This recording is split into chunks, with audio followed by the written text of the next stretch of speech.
खोजी टीवी के मुअज़्ज़िज़ दोस्तों, मैं हूं माजिद मलिक और आप तमाम देखने और सुनने वालों को अस्सलाम वालेकुम। नाज़रीन गिरामी, जनरल फैज हमीद से पहली मुलाकात पर वज़ीर-ए-आज़म शहबाज शरीफ की कांपें टांग गई।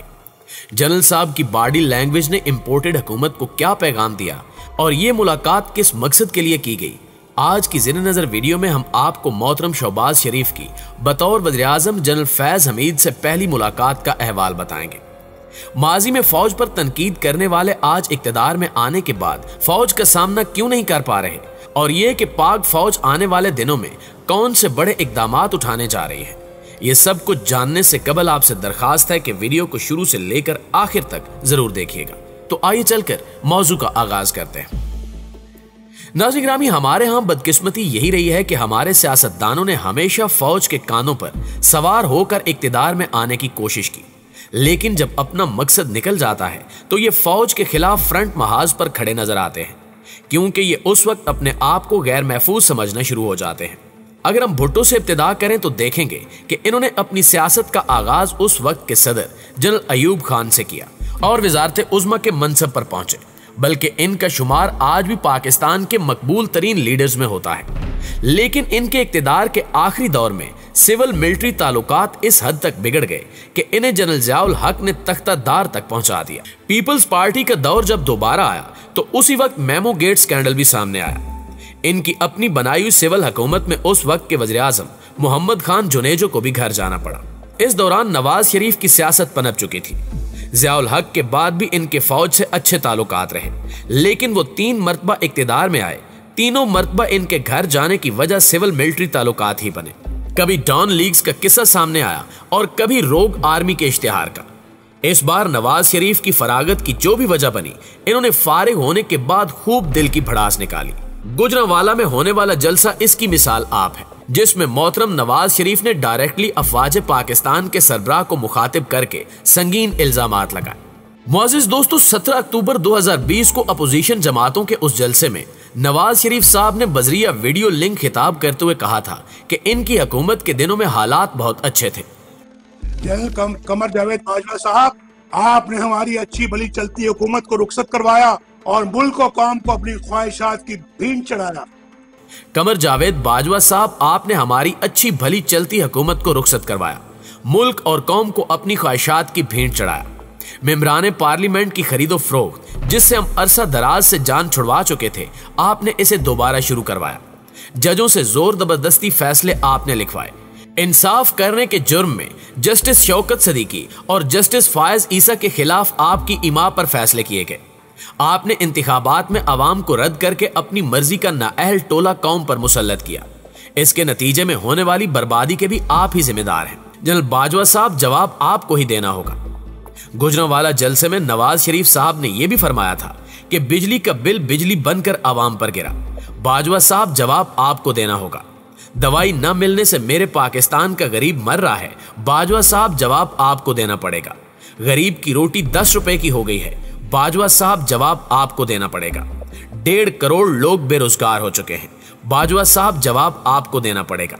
यही नहीं, अपनी नफरत अंगेज तकरीर में नून लीग के ताहयात कायद जनाब मियां मोहम्मद नवाज शरीफ साहब ने उस वक्त के DG ISPR general Faiz Hamid साहब को भी तनकीद का निशाना बनाते हुए कहा कि जनरल फैज साहब, ये सब कुछ आपके हाथों से हुआ है, आपको भी जवाब देना होगा।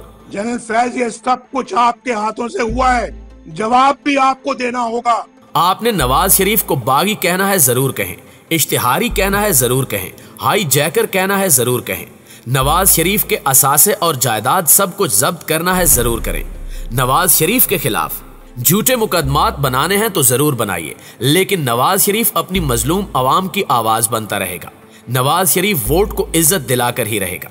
दोस्तों, उसी तकरीर में नवाज शरीफ साहब ने यह सवालात भी उठाए कि जस्टिस फायज ईसा और इनके अहले खाना के साथ होने वाली नाइंसाफियों का कौन जिम्मेदार है, मीडिया की जुबानबंदी का कौन जिम्मेदार है, सेनेट के इंतखाबात पर डाका डालने का जिम्मेदार कौन है, इलेक्शन से पहले जोड़ तोड़ और हार्स ट्रेडिंग का कौन जिम्मेदार है, सहाफियों पर अगवा करके इन पर तशद्दुद करने का जिम्मेदार कौन है, इमरान न्याजी की इस नाअहल हुकूमत की तबाहकारियों का जिम्मेदार कौन है। जनरल कमर जावेद बाजवा साहब, ये सौगात आप ही की दी हुई है। आप ही मुसीबत की मारी इस कौम की परेशानियों का मुअज्जब है। दोस्तों, ये वो अल्फाज हैं जो नून लीग के कायद नवाज शरीफ साहब ने 17 अक्टूबर 2020 को अदा किए। सवाल यह है कि क्या कोई पाकिस्तानी हुक्मरान इक्तिदार से हटने के बाद पाक फौज के खिलाफ इस तरह की जुबान इस्तेमाल कर सकता है? क्या इस किस्म की तकरीर से पाक फौज के वकार को ठेस पहुंचाने की कोशिश नहीं की गई? क्या एक मुहिब्बे वतन लीडर इन अल्फाज में पाक फौज की किरदारकशी कर सकता है? हरगिज हरगिज नहीं। बेशक पाक फौज एक मुकद्दस इदारा है और हर पाकिस्तानी को इसके वकार को मलूज़े खातिर रखकर बात करनी चाहिए। नून लीगी रहनुमाओं का यह वतीरा रहा है कि जब भी इक्तिदार से अलहदगी की बात आई या फिर इन पर करप्शन के इल्जामात लगाए गए तो नून लीगी रहनुमाओं ने पाक फौज के खिलाफ हर्जा सराई शुरू कर दी। न जाने ये लोग ये बात क्यों भूल जाते हैं कि कल को अगर वो दोबारा इक्तिदार में आए तो इनका सामना इसी फौज से होगा जिसको वो माजी में बुरा भला कहते रहे। ऐसा ही कुछ पुराने पाकिस्तान के नए वज़ीर आज़म के साथ हुआ। पाकिस्तान के मौजूदा वज़ीर आज़म शहबाज शरीफ की जनरल फैज हमीद से पहली मुलाकात में ही कांपें टांग गई। नाज़रीन ग्रामी, ताज़ा तरीन इतलात के मुताबिक गुज़श्ता रोज शहबाज शरीफ शुमाली वज़ीरिस्तान के दौरे पर गए तो core commander Peshawar lieutenant general Faiz Hamid साहब को देखकर इनके अवसान खता हो गए, जिसकी वजह यह थी कि जनरल फैज हमीद का नाम ISPR की प्रेस रिलीज में शामिल नहीं था। ताहम पाक फौज की आला क़यादत ने मुलाकात से कुछ घंटे कबल लेफ्टिनेंट जनरल फैज हमीद को सिक्योरिटी सूरत हाल पर ब्रीफिंग देने के लिए शुमाली वज़ीरिस्तान पहुंचने का हुक्म दिया। शहबाज शरीफ को तवक्को नहीं थी कि इनका सामना जनरल फैज हमीद से होगा।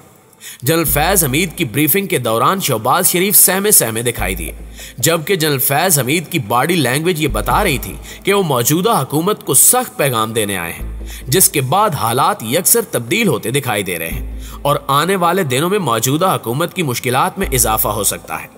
क्या नून लीग की क़यादत फौज मुखालिफ बयानिए को आगे बढ़ाएगी? इसका जवाब तो यकीनन आने वाला वक्त ही दे सकता है। ताहम पाक फौज के खिलाफ प्रोपेगेंडा करने वालों और फौज पर कीचड़ उछालने वालों को कैफरे किरदार तक पहुंचाना चाहिए और इस सिलसिले में जो कवानीन मौजूद हैं इन पर सख्ती से अमल होना चाहिए। तज्जिया निगार इस बात का इजहार कर रहे हैं कि फौज को कमजोर करने की कोशिश की जा रही है, जो नाअकबत अंदेशी है, क्योंकि इदारे रातों रात नहीं बनते। इनकी तामीर में खासी मुश्किलात झेलना पड़ती हैं। बदकिस्मती से डॉन लीक्स हो, मेमो केस हो, यूनुस हबीब केस या फिर लापता अफराद का केस, हर केस में फौज को मनफी किरदार के तौर पर सामने लाया जाता रहा। हत्ता के पुरस्कार खत वाले मामले में भी सोशल मीडिया पर तूफान बदतमीजी देखने को मिला, जिससे ऐसा महसूस होता है कि पाक फौज जो मुल्क की सलामती का जामिन इदारा है, इसको एक साजिश के तहत बदनाम करके तबाही की तरफ ले जाया जा रहा है।